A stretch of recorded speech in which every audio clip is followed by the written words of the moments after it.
ആദ്യവില വാഹന തട്ടിപ്പ് കേസിലെ മുഖ്യപ്രതി അനന്തു കൃഷ്ണനെ മൂവാറ്റുപുഴ കോടതിയിൽ ഹാജരാക്കി. കസ്റ്റഡി കാലാവധി തീരുന്ന സാഹചര്യത്തിലാണ് മജിസ്ട്രേറ്റിന് മുന്നിൽ ഹാജരാക്കുന്നത്. രാഷ്ട്രീയക്കാരും ഉന്നതരുമുള്ളതിനാൽ ജീവന് ഭീഷണിയുണ്ടെന്ന് അനന്തു കൃഷ്ണൻ കോടതിയിൽ പറഞ്ഞു. ജോസൽ സെബാസ്റ്റ്യൻ ഈ വാർത്തയിൽ വിവരങ്ങൾ നൽകാനുണ്ട്. ജോസൽ, ഈ രാവിലെ മുതലുള്ള വാർത്തകൾ പുറത്തു വന്നുകൊണ്ടിരുന്നത് കോൺഗ്രസ് നേതാക്കൾക്ക് ഇതിൽ പങ്കുണ്ട്, അതിൽ പണം കൊടുത്തിരുന്നു അനന്തു കൃഷ്ണൻ എന്ന തരത്തിലുള്ള മൊഴികൾ പോലീസിന്റെ ഭാഗത്ത് അന്വേഷണ സംഘത്തിന്റെ കൈകളിൽ നിന്നുള്ള വിവരങ്ങൾ പുറത്തേക്ക് വന്നിരുന്നു. പക്ഷെ അതൊക്കെ നിഷേധിക്കുന്ന നിലപാട് ഇപ്പോൾ കോടതിയിൽ ഹാജരാക്കുന്ന സമയത്ത് അനന്തു എടുത്തിട്ടുണ്ട്. എന്താണ് അയാൾ പറയുന്നത്?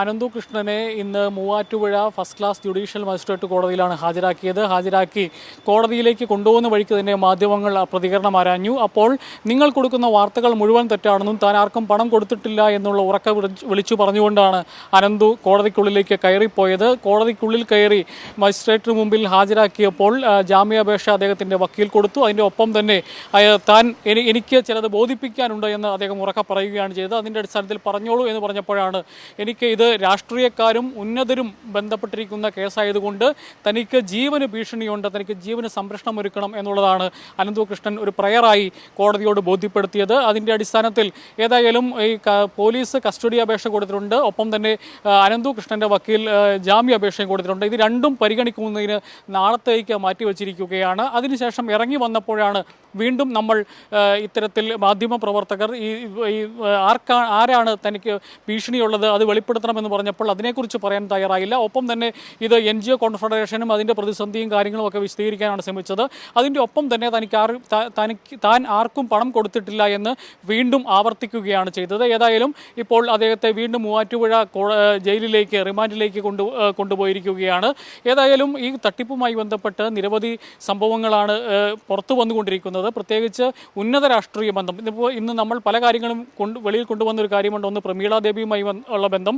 ആദ്യഘട്ടത്തിൽ ഇടുക്കിയിൽ നിന്നാണ് ഇത്തരത്തിലൊരു വാർത്ത നമ്മൾ റിപ്പോർട്ട് ചെയ്തത്. പ്രമീള ദേവി BJPയുടെ സംസ്ഥാന വൈസ് പ്രസിഡന്റാണ്.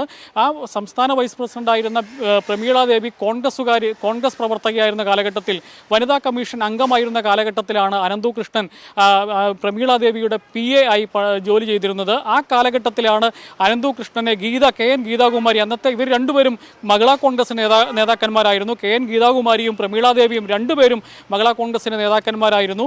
ആ ഒരു ഘട്ടത്തിൽ പ്രമീളാദേവി പരിചയപ്പെടുത്തിയിട്ടാണ് അനന്തു കൃഷ്ണനെ താൻ പരിചയപ്പെട്ടെന്നും തമിഴ്നാട്ടിൽ എസ്റ്റേറ്റ് മേടിക്കുന്നതിനും ആശുപത്രി മേടിക്കുന്നതിനുമായി 25 ലക്ഷം രൂപ ഷെയറായി തന്നിൽ നിന്ന് മേടിച്ചിട്ടുണ്ടെന്നും അത് പിന്നീട് കിട്ടാതിരുന്നപ്പോൾ പ്രമീളാദേവിയോടും BJPയുടെ നേതാക്കന്മാരോടും താൻ പരാതി പറഞ്ഞതാണെന്നും അതിനകത്ത് നടപടിയൊന്നും ഉണ്ടായിട്ടില്ല എന്നും അതിനുശേഷമാണ് താൻ കോടതിയെ സമീപിച്ചതെന്നും ഈ കോടതിയിൽ ആ കേസ് നടക്കുകയാണെന്നും താൻ ഈ തട്ടിപ്പുകാരനാണ് അനന്തു കൃഷ്ണൻ എന്ന് ബോധ്യപ്പെടുത്തിയതിനു ശേഷവും പ്രമീള ദേവി അനന്തു കൃഷ്ണനുമായി നല്ല ബന്ധം പുലർത്തിയെന്നും അനന്തു കൃഷ്ണൻ പാലായിൽ പ്രമീള ദേവി മത്സരിക്കുമ്പോൾ പ്രധാന സഹായിയായി അനന്തു കൃഷ്ണൻ കൂടെ ഉണ്ടായിരുന്നുവെന്നും ഈ അടുത്ത കാലഘട്ടത്തിൽ വരെ അനന്തു കൃഷ്ണനും പ്രമീള ദേവിയും തമ്മിൽ ബിസിനസ് സംരംഭങ്ങൾ ഉണ്ടായിരുന്നുവെന്നുമെല്ലാം പ്രമീളാദേവിയുടെ കാര്യത്തിൽ ആദ്യം പ്രമീളാദേവിക്ക് അനന്തു കൃഷ്ണനുമായി യാതൊരു തരത്തിലുള്ള ബന്ധവുമില്ല എന്നാണ് പ്രമീളാദേവി ആവർത്തിച്ച് പറഞ്ഞുകൊണ്ടിരിക്കുന്നത്. പക്ഷേ പുതിയ തെളിവുകൾ റിപ്പോർട്ടുകൾ പുറത്തു വരുന്നത് നമ്മൾ ഇന്ന് കൊടുത്ത വാർത്തയുടെ ഒരു പശ്ചാത്തലത്തിൽ നോക്കുകയാണെങ്കിൽ പ്രമീളാദേവിക്ക് 2019 അനന്തു കൃഷ്ണനുമായി ചേർന്ന് ഒരു കമ്പനി രൂപീകരിച്ചിട്ടുണ്ട് എന്നാണ്. അതായത് പറഞ്ഞത് അത്രയും നുണയാണ്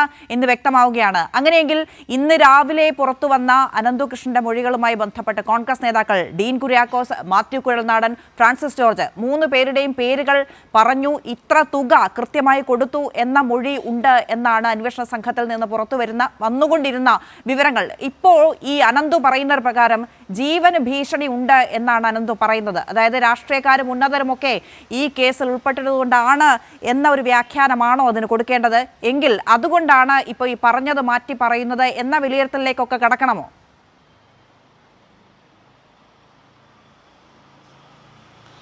അന്ന ഈ അനന്തു എത്രമാത്രം പ്രമീളാദേവി ഇവരൊക്കെ എത്രമാത്രം നിഷേധിച്ചാലും ഇവർ തമ്മിലുള്ള ബന്ധമൊക്കെ ഇവിടെ ഈ നാട്ടുകാർക്കറിയാം. കാരണം എൻ്റെ നാടായ മുട്ടം പഞ്ചായത്തിനോട് ചേർന്ന് ശങ്കരപ്പള്ളി പ്രദേശത്ത്, അതായത് കുടയത്തൂർ പഞ്ചായത്തിലാണ് അനന്തു കൃഷ്ണൻ താമസിക്കുന്നത്. അവന് ചെറുപ്രായം മുതൽ അനന്തു കൃഷ്ണനെ നേരിട്ടറിയാവുന്ന ആളുകളാണ് ഞങ്ങളെല്ലാം. അപ്പോൾ കൃത്യമായിട്ടറിയാം ആ ചെറുപ്രായത്തിൽ തന്നെ അനന്തു കൃഷ്ണൻ ഈ പ്രമീളാദേവിയുടെ വനിതാ കമ്മീഷൻ അംഗമായിരുന്നപ്പോൾ PA ആയിരുന്നു എന്നുള്ള രീതിയിൽ അന്ന് തന്നെ നാട്ടിലെല്ലാം അറിയാവുന്ന കാര്യമാണ്. അതിനുശേഷം അന്ന് ഈ ബന്ധം, അന്ന് പ്രമീളാദേവി കോൺഗ്രസ്സുകാരിയായിരുന്നു, KN ഗീതാകുമാരി കോൺഗ്രസ്സുകാരിയായിരുന്നു. KN ഗീതാകുമാരി അന്ന് Thodupuzha block panchayat vice president ആയിരുന്നു. ആ ഒരു കാലഘട്ടത്തിലാണ് ഇവരെല്ലാം ബന്ധം. അതിനെ തുടർന്ന് കോൺഗ്രസിലെ ഉന്നത നേതാക്കന്മാരുമായിട്ടെല്ലാം ഈ ബന്ധം അനന്തകൃഷ്ണൻ സ്ഥാപിച്ചിരുന്നു. അതിനുശേഷമാണ് ഇവരെല്ലാം BJPയിലേക്ക് പോകുന്നത്. പ്രത്യേകിച്ച് പ്രമീളാദേവി BJPയിലേക്ക് പോകുമ്പോൾ സംസ്ഥാന വൈസ് പ്രസിഡന്റായി അവരോധിക്കുന്നതിനൊരു പ്രധാന ഗ്രൂപ്പ് രാഷ്ട്രീയം കൂടെയുണ്ട്. കാരണം BJPക്കകത്ത് ഒരു സംസ്ഥാന വൈസ് പ്രസിഡന്റ് ഉണ്ടായിരുന്നുള്ളത് ശോഭാ സുരേന്ദ്രനായിരുന്നു. ആ ശോഭാ സുരേന്ദ്രനെ ഒതുക്കാൻ കൂടിയാണ് പ്രമീളാദേവിനെ സംസ്ഥാന വൈസ് പ്രസിഡന്റായി ഇവർ അവരോധിച്ചത്. ഏതായാലും വളരെ ഉന്നതമായ സ്ഥാനമാണ് BJPയിലേക്ക് ചെന്നതിന് ശേഷവും. ഇപ്പം പ്രധാനമന്ത്രി പങ്കെടുക്കുന്ന പരിപാടിയിൽ പോലും ഏക വനിതാ നേതാവായിട്ട് ഒരിടയ്ക്ക് ഉണ്ടായിരുന്നത് പ്രമീളാദേവിയാണ്. അങ്ങനെ വലിയ ബന്ധം പ്രമീളാദേവി കോൺഗ്രസിനകത്തുനിന്ന് പോയി BJPയിലെത്തി വലിയ ബന്ധങ്ങൾ സ്ഥാപിച്ചിരുന്നു. പാലാ നിയമസഭാ തെരഞ്ഞെടുപ്പിൽ സ്ഥാനാർത്ഥിയായി BJPയുടെ സ്ഥാനാർത്ഥിയായി മത്സരിച്ചു. ഈ ഘട്ടങ്ങളിലെല്ലാം ഈ പ്രമീളാദേവിക്കൊപ്പം അനന്തകൃഷ്ണൻ ഉണ്ടായിരുന്നു. അതോടൊപ്പം തന്നെ BJPയുടെ AN രാധാകൃഷ്ണനുമായിട്ടുമെല്ലാം അടുത്ത ബന്ധമാണ് പുലർത്തിയിരുന്നത്.